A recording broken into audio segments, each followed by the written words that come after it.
Everybody, my name is Dan Fishman, and you are tuned into the Liberty Lunch Power Hour. We are the People for Liberty, a broad collection of people who are interested in making us all more free.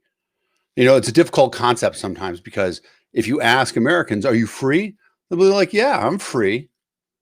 But try to do something that the government doesn't want you to do, and then you'll find you might not be as free as you think you are. Our special guest today is a woman who I've come to know recently and been very impressed with her incredible understanding of how to communicate the ideas of liberty. Every word in her posts is well considered, it's on point, and I'm delighted to have her as a guest right now on the Liberty Lunch Hour. So welcome to our show, Sarah Toubia. Hi, thank you for having me. It is such a pleasure to have you here. I am excited for having a conversation about liberty. For people who don't know you, tell us a little bit about your background to start us off. Well, I'm a paralegal by trade, a shitposter by design. I recently joined the Liberty Movement back in September of 2020, so I'm brand new, a little baby. But I just like to make memes for you guys, like to make people laugh and talk about serious topics that are easily digestible so that we can stay informed. And once we're aware of things, we can be responsible in moving forward. So already I'm going off script because you said an important thing there. You said you like to make people laugh. Sometimes I feel like we're missing out on that, right? The libertarian movement occasionally it was like, no, everything is so incredibly serious. There's all these terrible things going on. But laughter is one of the few things that everybody gets to do together, right?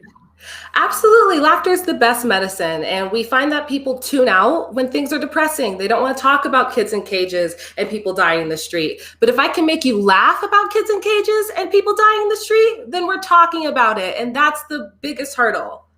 That's an outstanding point. So you are self-described meme lord. Tell me what you think that means. Well, I don't really know how I got here, to be completely honest. I started making memes because I was mad at the Democrats, and I found the JoJo meme army when Joe Jorgensen was running for president. And looking through your guys' memes, some of them were like real fucking cringy. So I was like, I could do better. I can help. So I just started making memes and sharing them, and people liked them, and I stuck to it. But as a meme lord, I guess I'm more of a meme dealer. People get their content from me, their rebuttals. That's what I make memes for. I think of situations where, like, what would be a good meme that could poignantly get a point across? Because a lot of people are arguing in memes these days. But then also, what's a good meme to, like, share news? Because people get their information from me, like the riots. People didn't know it was happening until they saw the memes about it. Right. And so that's a really interesting thing because we live in an age of very short news cycles.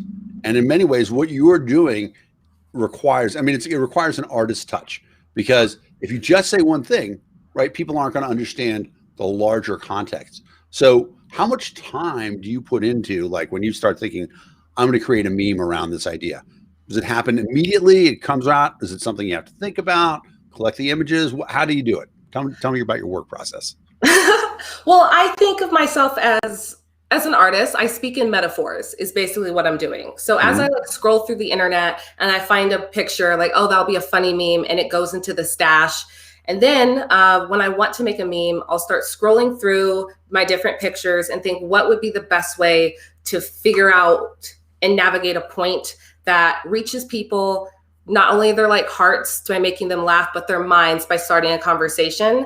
So some memes like they took 30 seconds and I just posted them. Some took weeks and I was just rewording, retyping, re-editing, and then they get posted. So it's an artist touch, like you said. What do you think is your favorite one? The one that's like blown up the biggest? My personal favorite meme is the Kamala Harris one I did, where she has red knees and it says first female president starter pack. And everyone, Wow. That split the crowd. And when you do that, that's when you have like a really good point, because it doesn't matter. Her sexual history isn't relatively important, but you're not going to dictate people's lives using your sexual history. So like there has to be a standard of engagement, especially because we don't let men interact that way. If we found out that George Bush sucked dick to get to the Oval Office, we'd be like, wait a minute, sis. So we're not going to let women engage in that behavior either. We're going to hold ourselves to a higher standard. Right. And I'm pretty sure George Bush did. I mean, he went to a very exclusive private school. And so. Well, we didn't know what kind of dick he's sucking. So the military complex dick. Well, and so that's an interesting thing, because one of the problems that we have with government in general right now, and so the libertarians, not really just libertarians, but libertarians in particular, is that it doesn't seem like anybody gets anywhere in government without owing a million favors, right? Without having performed services. That's one of the things that I'm astonished that sometimes a lot of people don't get. They think, oh, this person just came out of nowhere. This person doesn't owe anything to anybody. They're a self-made person. Nobody is self-made who runs for office, right?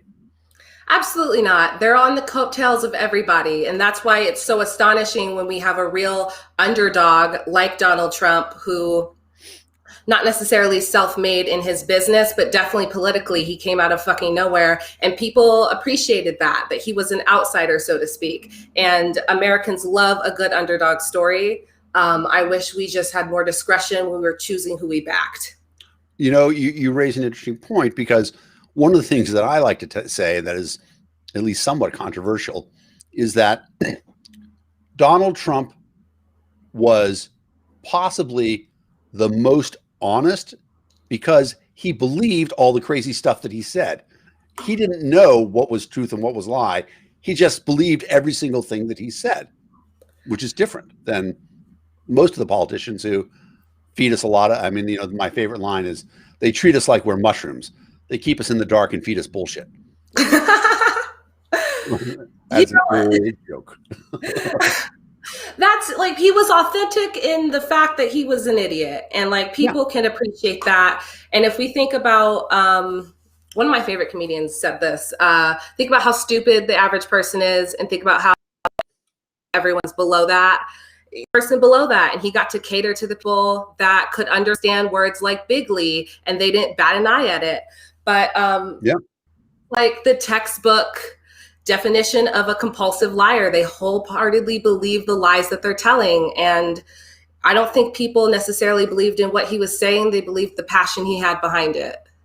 Yeah. And that you hit the nail on the head. That's it. And you know, even then we saw some of that, and we're going to come back to what happened on, I'm not referring to it as anything other than December 37th, because I want to put everything bad into 2020 and have 2021 have a clean slate. But we'll talk back about what happened last week, and the storming of the Capitol and the riots and the really terrible, terrible people who were there. But wanted to get in a little bit more about you and your background. You are also the founder of the Emancipation Today Project. Can you tell me a little bit about that?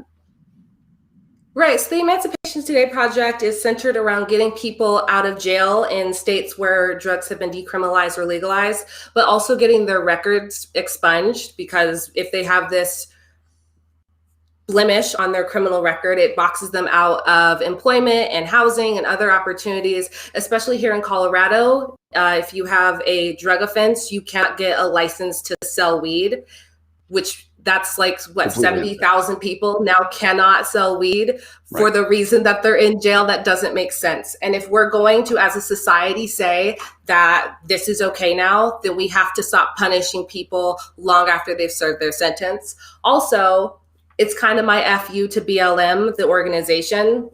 I want them to shut the hell up. And in order to do that, we have to take away the things that they're yelling about. So if we end mass incarceration, we end police brutality, we end the drug wars, they don't have anything to yell at me about, and they can no longer profit off the plight of the Black community. So great. And I love all of that. A couple quick terms. Let's define them. So I'm a person who has had to have my record expunged.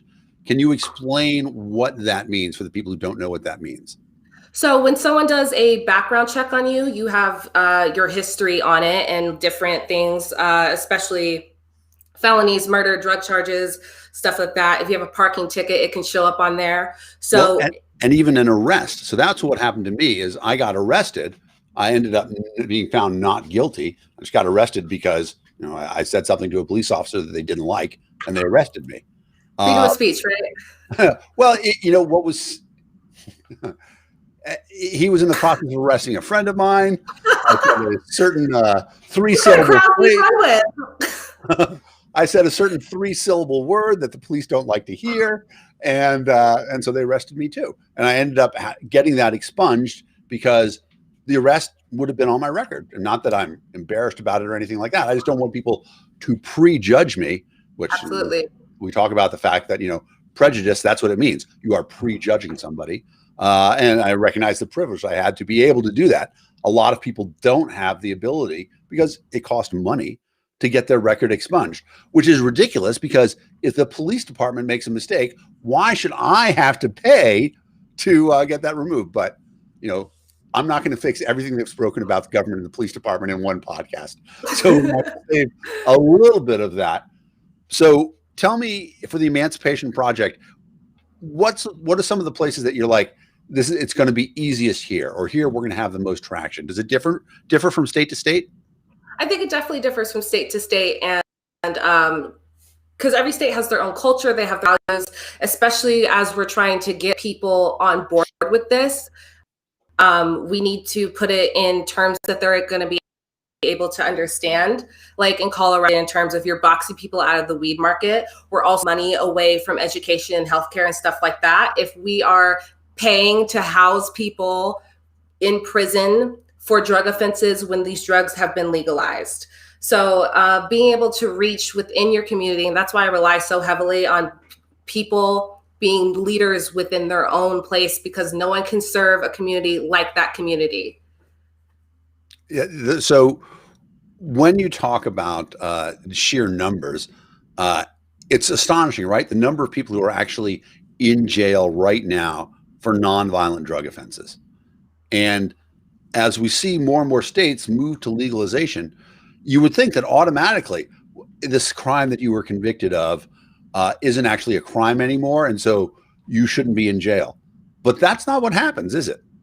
Absolutely not. But we have to remember that these are slaves and they're free labor. And Kamala Harris showed us more than anybody when she fought to keep people who had served their time in jail so that they can be used as their labor to fight wildfires. And that's gross, but that's the terms that they think of people in. They're slaves, they're labor. It's the prison industrial complex. So who we're fighting is corporations who keep these people in prison because it's profitable to do so. And that's a huge issue too.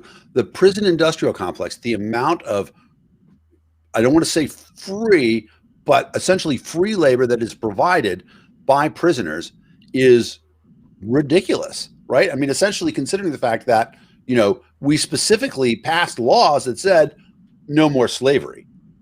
And no more slavery unless in punishment of a crime. So what we did was we took slavery from the free market and gave it to the government. And we really expanded slavery to all races. It's the first inclusive legislation the Republicans have passed. So of course, they want to keep people in jail.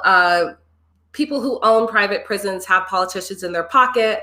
It's a gross system, and we can't be land of the free if 6.2 million of our population is in prison. And as an American, I'm not willing to accept that we are so amoral, so awful, that many people need to be in jail. We imprison more people in the world. So either we're just horrible, horrible people and can't get our shit together, or our government and laws are holding us to a standard that we cannot adhere to because they're trying to feed the corporate prisons. And that's very evident in like the contracts that prisons have, where if they don't meet a certain capacity, taxpayers on the hook to pay them fines. So we're damned if we do commit crimes because you're going to throw us in prison. And if we don't commit crimes, you're going to fine us for being good.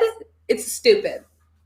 You know, you brought up a lot of great points there. One of the things that always astonishes me is that the United States has more people incarcerated than China and India combined, right? There should be no measurement in which it involves people that we are ahead of China.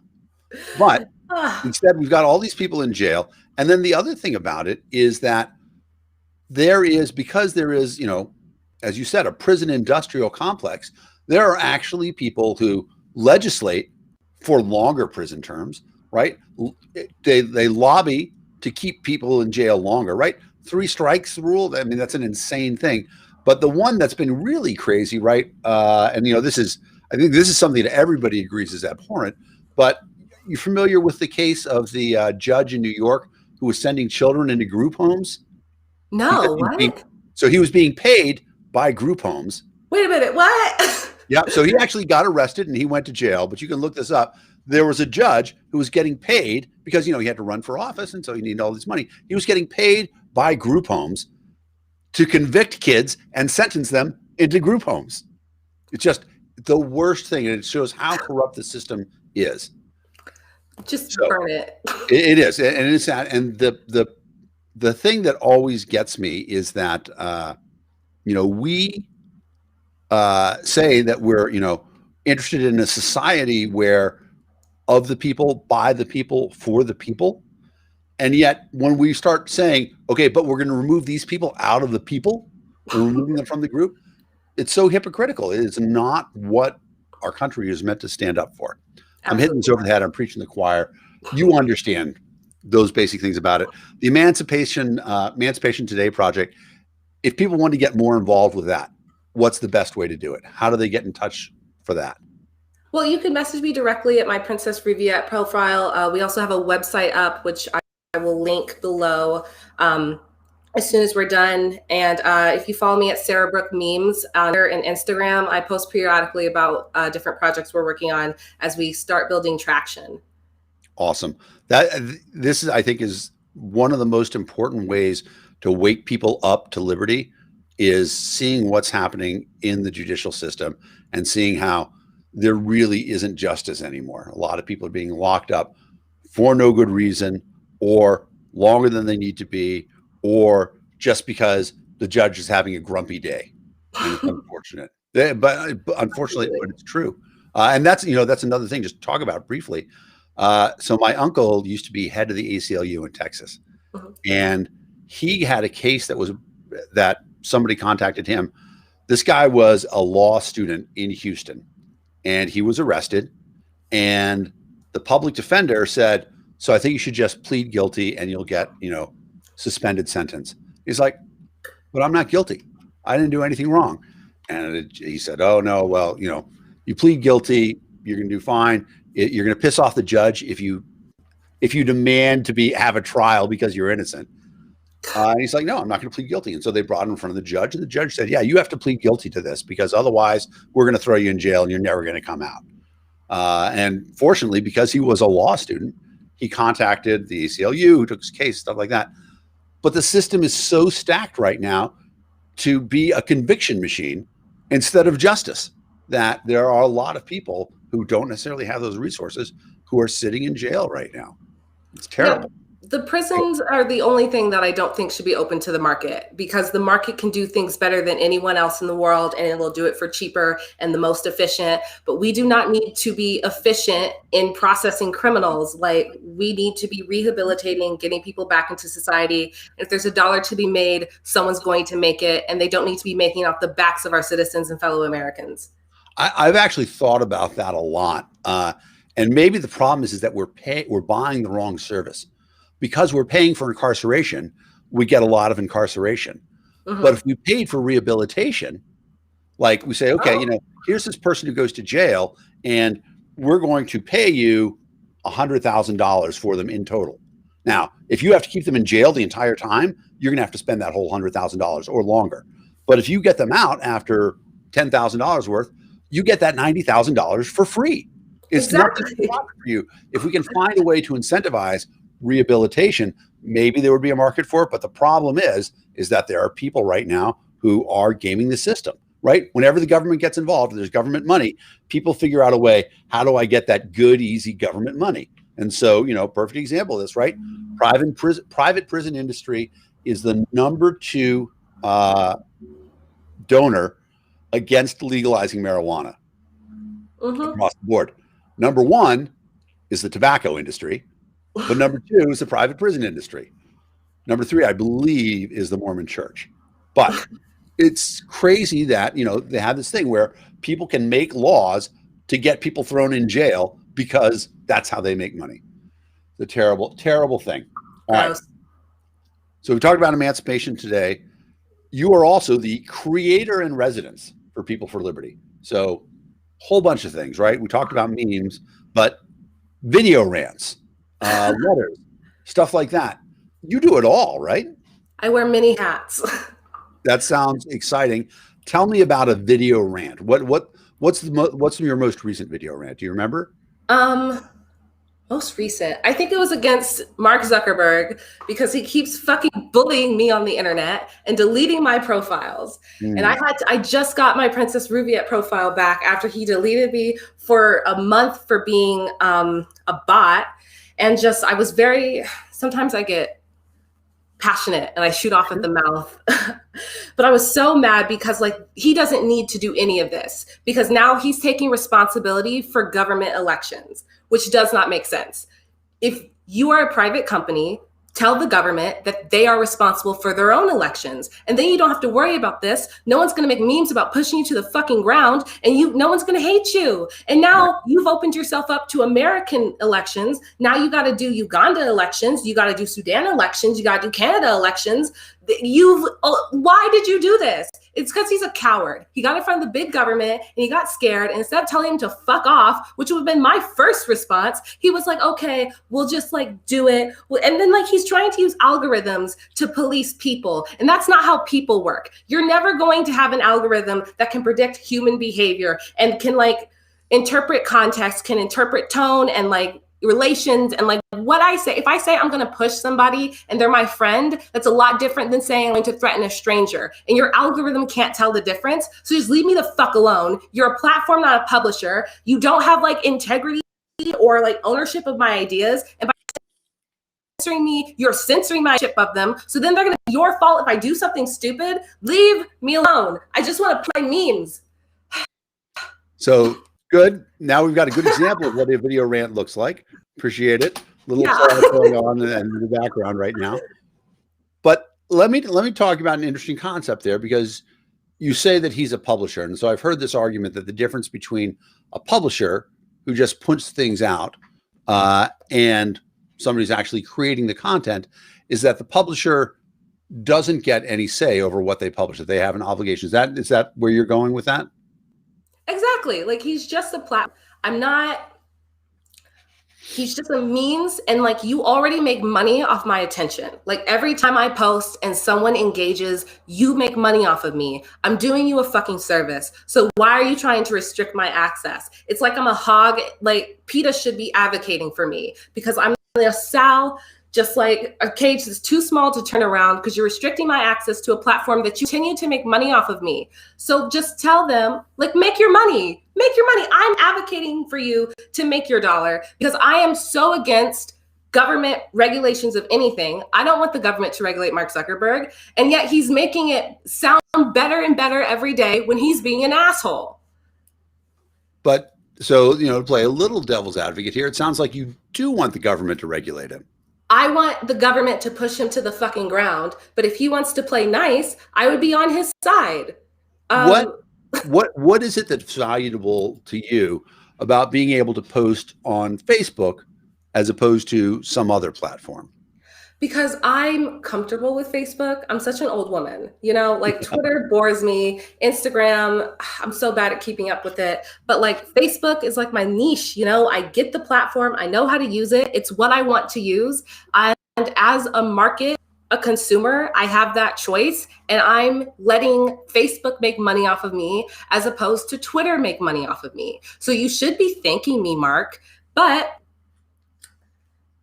that's where like it's about comfortability. Okay. So like sure, I could go anywhere and post. And like I do post other places, but if you're gonna make money off of me, just let me be. Just make your fucking money. I'm not asking a lot. What do you think about some of the the pure money making sites, like for example Patreon, or I'm trying to think of some of the other places where, like the power chats, or the chats on YouTube, where I can't remember what it's called, but they can click and give you money. Oh, like Twitch, where you can stream and stuff like that.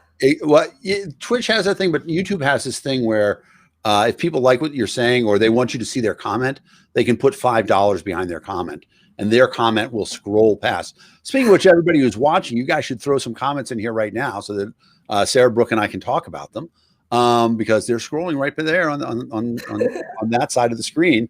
Yeah. But the pure pay platforms, and here's the thing that I said this the other day when the president got deplatformed. He should go to OnlyFans, right? I mean, it makes complete sense. There are fuck, so but also pay. Well, but I mean, OnlyFans, they are people who actually believe they're only publishers, because it's not so people think that OnlyFans is an adult site, but there's a lot of athletes who have pages on OnlyFans as well. So it's not just adult content. It's content that people want to restrict and say, I want my fans to pay for me. OnlyFans. They couldn't have made the name any more descriptive of what they actually do, but some people don't get it. But the president could have gone there, right? And all these people who, you know what? Right after this, I'm going to go create an OnlyFans account for the president. I'm just going to put his videos up there and see how much money I can make. You know what? That's free market capitalism. So go for it. I support it wholeheartedly. He should have thought of it. Yep.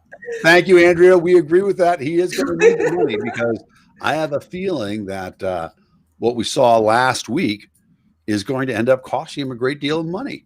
And so let's talk about that a little bit.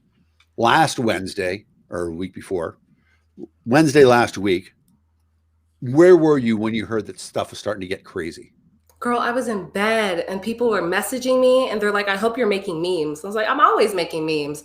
And then I like turn on the news. I'm like, oh shit, make memes about this. So then I had to quit my job for a day, and I was just pumping out content. You watch the news, you make a meme. You watch someone's live stream, you make a meme. Just, so many memes. The market was saturated. I love to see it. It was a good day to be a meme lord. Let's talk about a couple specific things. How often do you see something on TV and say, oh my God, I have got to have that screen capture right now? All the time, all the time. Like I stream it on my PlayStation so that I can grab the image and then I'll just drop it to my laptop and Genius. There's a whole system behind this. Like these are industrial marketing memes. And it's my favorite part to just you have your line, you're watching something stupid, and it's like, where's the remote? Where's the remote? Go back. We're stopping right now. Because I'll do that even if I'm watching a movie with my friends. It's like, we gotta stop. That's a meme. We gotta stop. It's interesting. So I do the same thing. Even right now, I have FiOS TV open in this corner on my screen. And right now it's very boring. But I will often just say, okay, that's a screenshot. Save that for this, save that for that, something like that. Just because it's classic. And now, I'm guessing too that you probably have one. I don't know, maybe not. There are a lot of times that I look at something and you can get a screenshot with somebody with just the stupidest look on their face. Oh, and yeah. So actually, that's funny because I have a background story of that. I met Kennedy. This is going to sound terrible. I met Kennedy at a YAL event in Tennessee with all the bad news that YAL's having right now. But the picture that got tweeted out, I had this crazy expression on my face. I was like, I'm like, great. That's going to come back and haunt my political career one way or another. But I'm going to go through this stream and get a screenshot of that face right now. So exactly right. You're about to be a meme, sir. You can go back and find it. You know what? Let me hold up a piece of blank white paper. Because that's the best one, right? Oh my God, Michelle Obama's, I have so much fun with her. It's when she holds up, you don't hold up a sign on the internet, like rule one. Right. That was the Save Our Girls one, or Bring Back Our Girls. Yeah. That was, it's funny that people still don't get it. You know, put it in a caption underneath or something like that. There's a way to do it better than that. But people want to do it. All right. So we talked a little bit about meme lords. Let's talk about your reaction to what happened Wednesday. And you had a quote that I really liked. I just want to read it. I find it easy to condemn actions I don't agree with. I also find it useless. Chastising the wrong of those that feel that they are righteous and justified, even if only in their own delusions, does not prevent more hurt in the future and does not change their hearts. So I've challenged myself to first understand them. It's beautifully written. You are. Talk about that challenge to understand people. Because you go. The challenge to understand people. If we want to prevent this behavior in the first place or in the future, we have to first figure out, why did they do this? Why was storming the Capitol a viable option? And I thought of this from my perspective when I was a part of the BLM movement when George Floyd died. Like, I was leading the protest in the streets of Denver. And I remember that feeling I had, that lump in my throat that like just wasn't gonna burst. And like, we had to do something.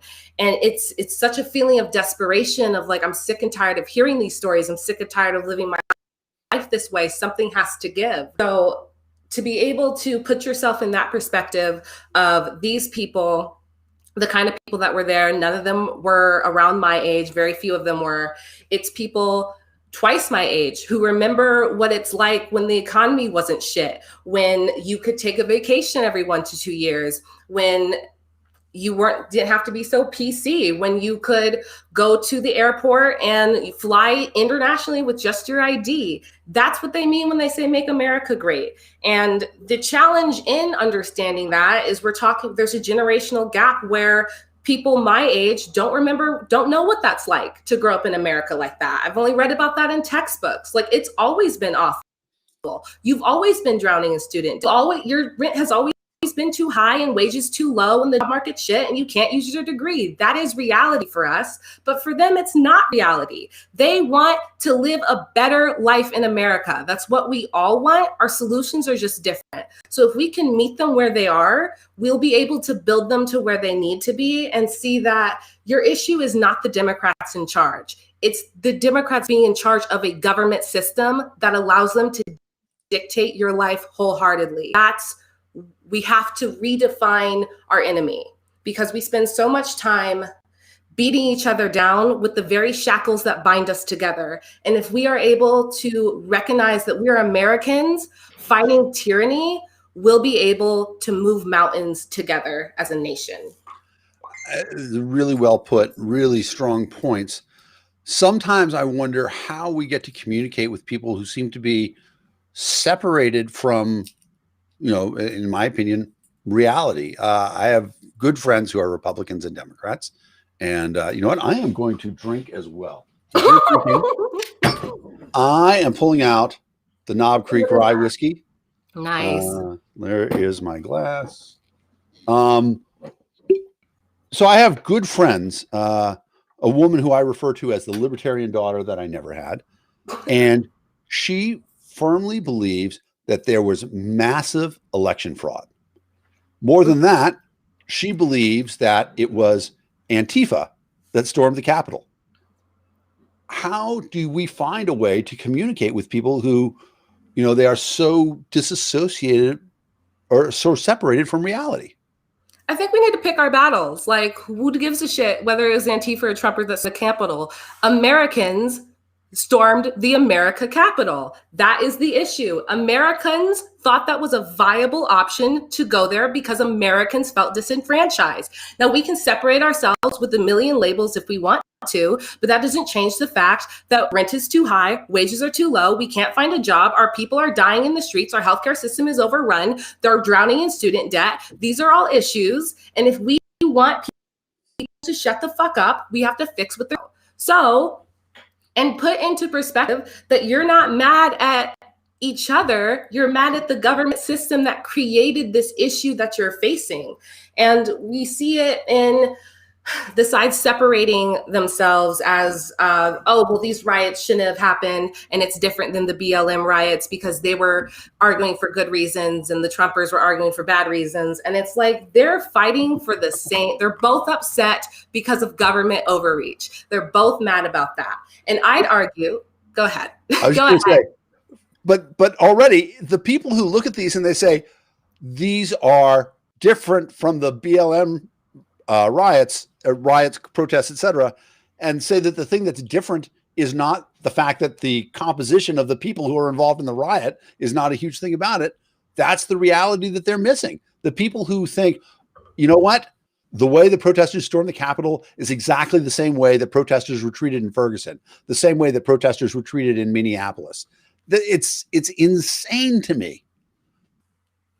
It's what I think it's by design. It's definitely by design. They've spent all their lives, cheers, by the way. We spent all their lives being us against them. It's the Democrats versus the Republicans. If the Republicans do it, it's okay. If you do it, it's not okay. So we separate the fact that this would have never happened if the government wasn't intruding on people's lives. This would have no one would have stormed the Capitol. Didn't feel like that was a life or death situation. Just like BLM, the police are killing them in the streets. This is life or death for them. Think about how we flexion every cycle. Vote for your life. Arizona GOP said to their constituents, are you ready to leave me alone?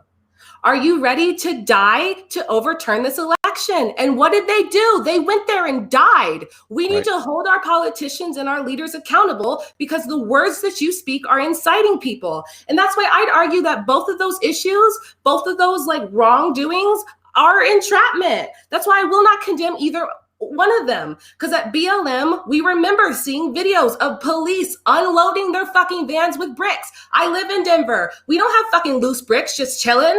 They were unloading them. There would have never been escalation if one, the police just took accountability that you're killing the people you sworn to protect. And also if you did not provide bricks and incite riots. If the government did not create a situation where people feel so fucking disenfranchised that they think it's viable to go to the Capitol and take it over like that, they would have never fucking been there. So hold your leaders responsible because happy people don't act like this. Happy people don't destroy businesses. Happy people don't steal totems. So if our citizens are happy, they will be kind and considerate to everybody. So fix the issue. You want people to fuck up?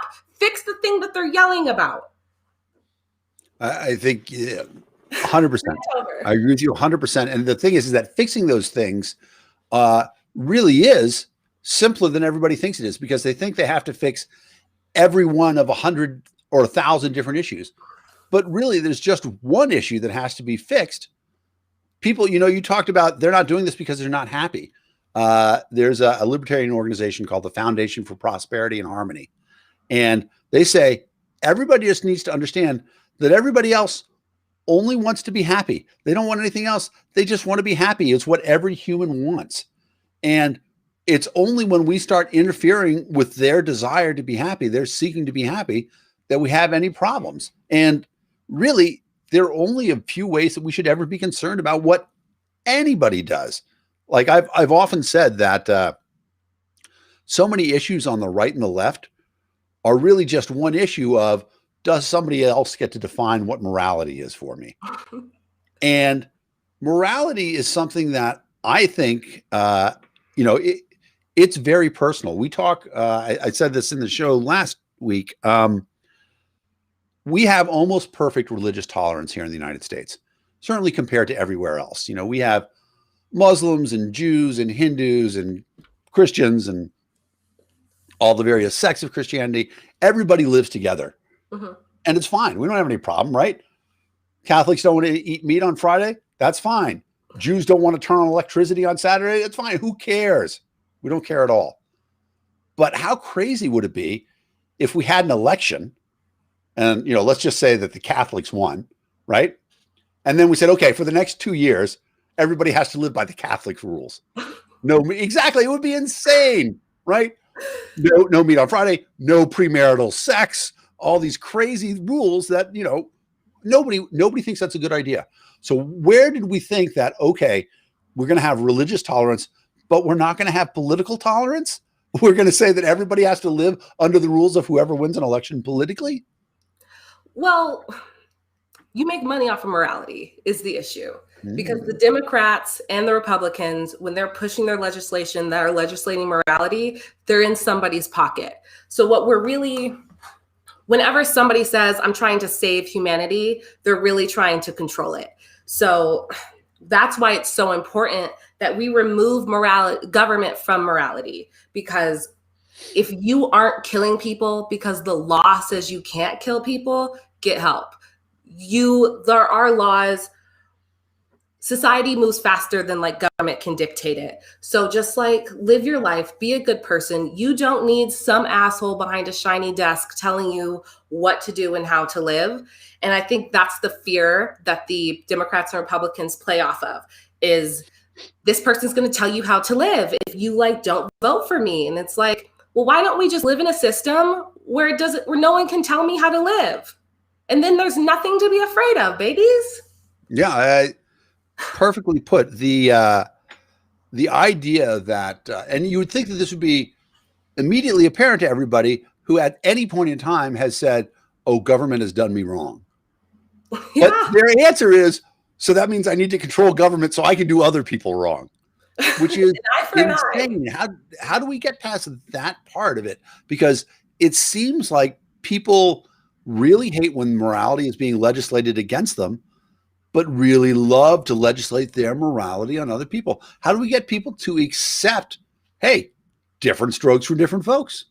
I think it's a matter of reminding people to mind their fuck ass business. If you don't poke your nose in things that don't affect you, if you're not hurting anybody, it doesn't matter. If you don't poke your nose in things that don't affect you, they can't fuck. So I'll take gay marriage. Why do you give a shit what someone else is doing in their bedroom unless you're looking for a threesome? Leave them alone. Let them live their life, their best life. They're tax-paying citizens. These are humans just trying to be happy the same way you're trying to be happy. And if everyone could just focus on their own happiness for themselves, what makes you feel actualized, everyone will be individually actualized. And thus, as a society, a collective, we will all be actualized. I agree with that. So I ran for Congress in Massachusetts in 2012. And I talked about marriage equality then because it wasn't law of the land. It was already legal in Massachusetts. But one of the things I said is that I think the problem is that there's a lot of fear that people are going to say, your church has to marry gay people. And they didn't like that because they thought it was going to affect their church. And I said, you know what, let's change it and say, there used to be this phrase, you hear it in movies and all the time, you are now bound together in holy matrimony. I think that if we brought back the idea of holy matrimony, that is a church thing and a church thing only. It doesn't have any legal power behind it. It has as much power behind it as your faith in your church. So if you want to say that you're married in the eyes of the church, good, more power to you. Yeah. But the government shouldn't care. And I like, some countries have done a pretty good job, a better job than us at implementing that. France has civil unions, but all civil unions expire after 5 years. So you actually have to go downtown and refile to stay married an extra 5 years. I think that's a really interesting idea, right? It makes you review the relationship. We still want to be together, stuff like that. If you keep filing, awesome. You're still civilly united. But if you take the religion part out of it, nobody cares anymore about marriage equality, right? Because we don't see people complaining about people living together and not being married.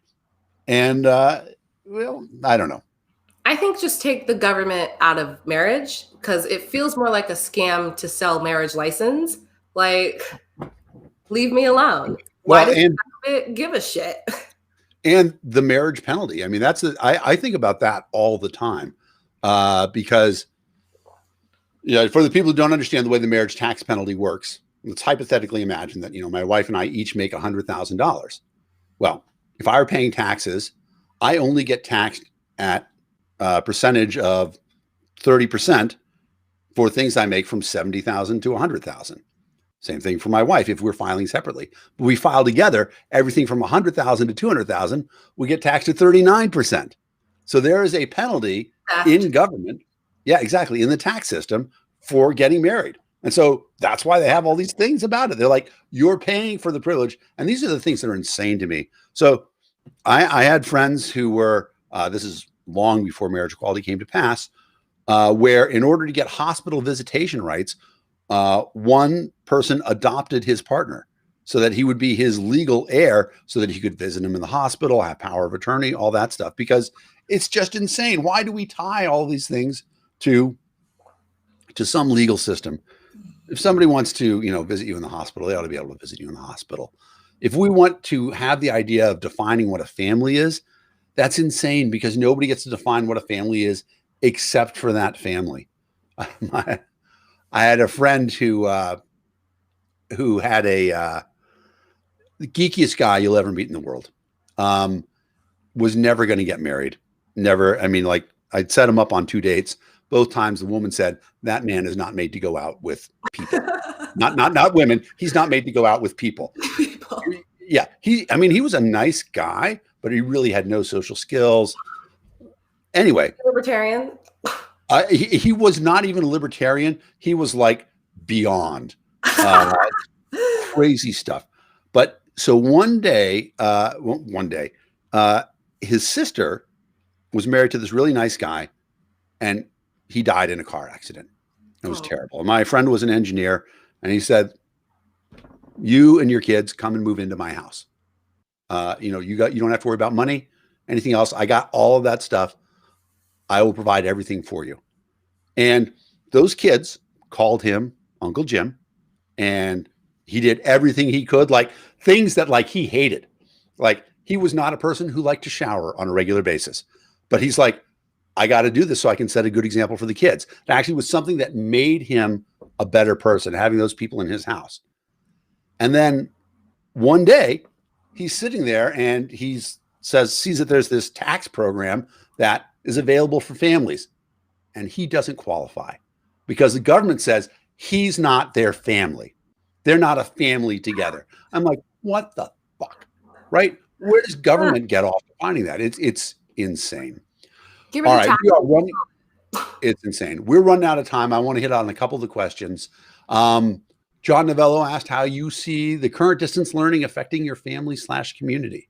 I'm guessing that's a question that you understand, because I don't. I think he's referring to like COVID, and okay. We're streaming our education. I don't have kids. Gotcha.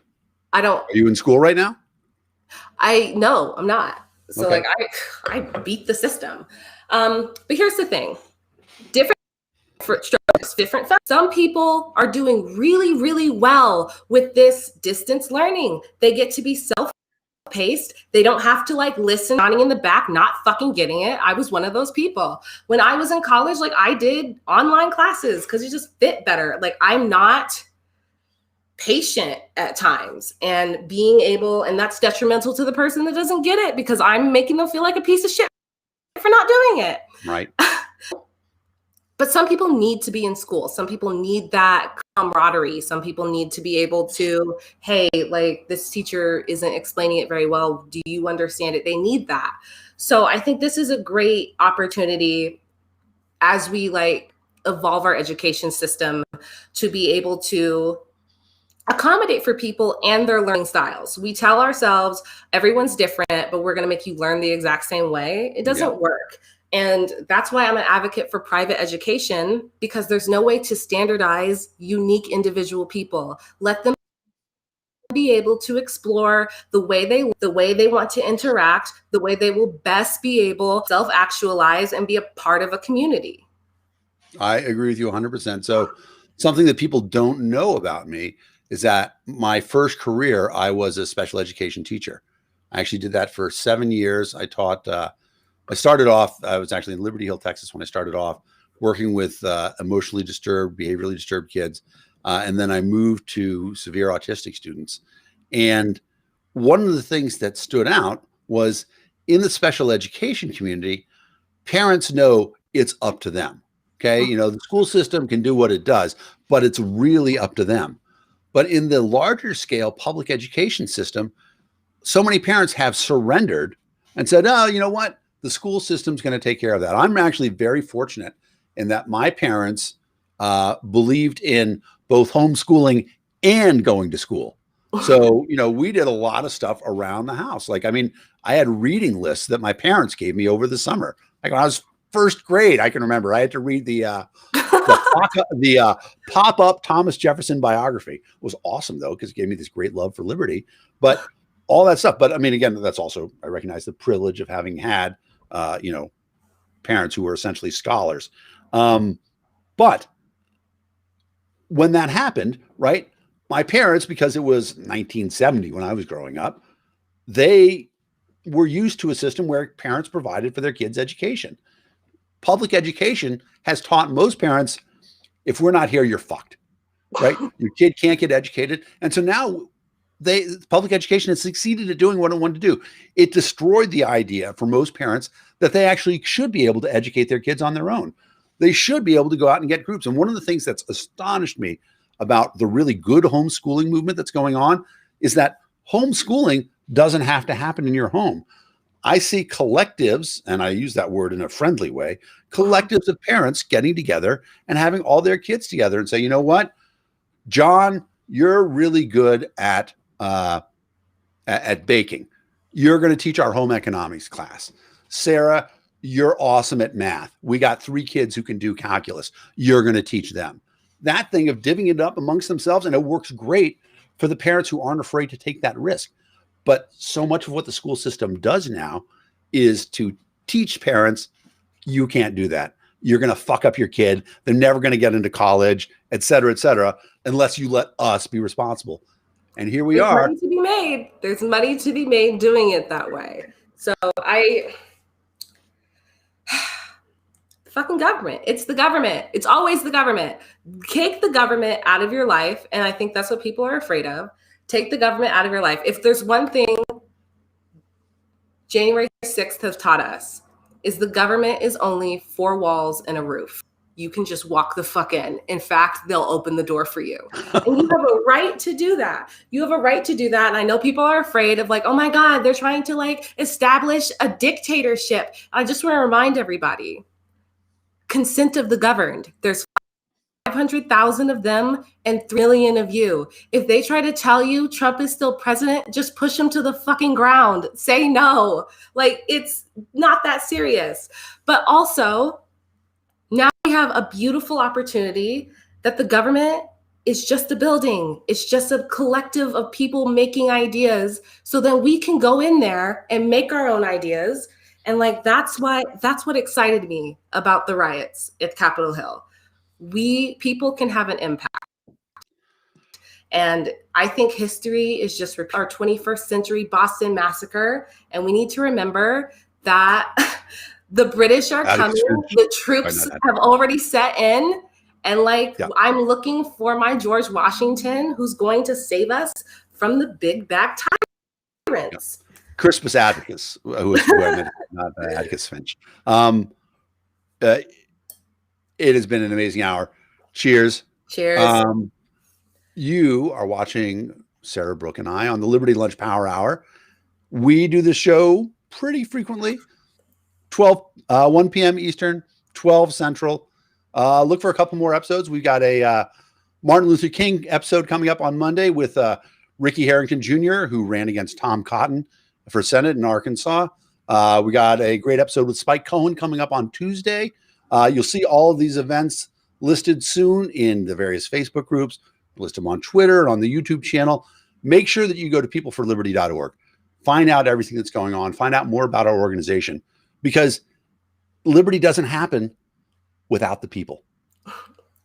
Sarah, thanks so much for being on the show. My name is Dan Fishman, and we look forward to seeing you guys on a future episode.